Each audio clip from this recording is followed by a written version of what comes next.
سر آپ سے میرا سوال یہ ہے، آپ ماہر نفسیات ہیں،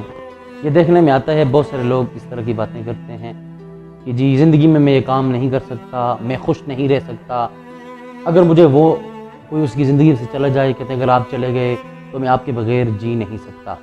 کیا اس طرح کے الفاظ بولنے کے ساتھ انسان کی زندگی پر وہ جو بول رہا ہے اس پہ کوئی اثرات رکھتے ہیں کہ نہیں رکھتے؟ نفسیات جو ہے نا وہ ہمیں یہ بتاتی ہے کہ اگر کوئی شخص یہ کہتا ہے کہ میں کامیاب نہیں ہو سکتا، یا میں اس چیز کے بغیر خوش نہیں رہ سکتا، یا یہ جو بندہ مجھ سے بچھڑ گیا نا اس کے بغیر میں زندگی میں کچھ کر نہیں سکتا، اگر یہ میرے ساتھ ہوتا تو میں کر سکتا، یہ کہتے رہنا، یہ سوچتے رہنا،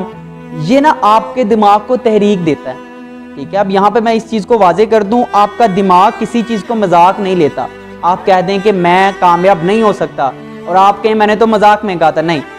آپ بار بار یہ چیز کہتے رہیں گے، جو آپ کا مائنڈ ہے، جو آپ کا دماغ ہے، وہ اس چیز کو سیریس لیتا ہے، ٹھیک ہے، اور وہ اس پہ امپلیمنٹ کرنا شروع کر دیتا ہے، ٹھیک ہے۔ تو اس طرح کے جملوں سے اجتناب کرنا ہے آپ نے، اپنی سوچ کو کہتے ہیں نا، سوچ کو ہمیشہ پوزیٹیو رکھیں۔ تو سائیکولوجی آپ کو یہی سکھاتی ہے کہ دیکھیں زندگی میں جو ہو گیا ہے اس کو سوچنے سے بہتر ہے جو ہونے والا ہے اس پہ عمل کیا جائے، ٹھیک ہے، کیونکہ دیکھیں زندگی جو ہے وہ ٹرین کے ایک سفر کی طرح ہے، ٹھیک ہے، اس میں آپ کو بہت سے لوگ ملیں گے، ٹھیک ہے،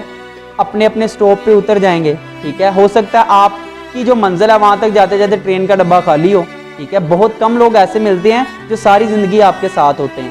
آپ نے یہ سفر اکیلے شروع کیا تھا، اکیلے ہی اب کھڑے ہیں اور اکیلے ہی اس کو ختم کرنا ہے، لیکن مزہ تو تب ہے، ٹھیک ہے، کہ جب آپ کی آنکھیں بند ہوں اور آپ کا جنازہ جا رہا ہو تو اس میں سے یہ پتہ نہ لگے کہ آپ کا اپنا کون ہے اور پرایا کون ہے۔ یہ ڈیفائن کرنا مشکل ہو جائے، سب کو یہی ہو کہ میرا کوئی اپنا گیا ہے۔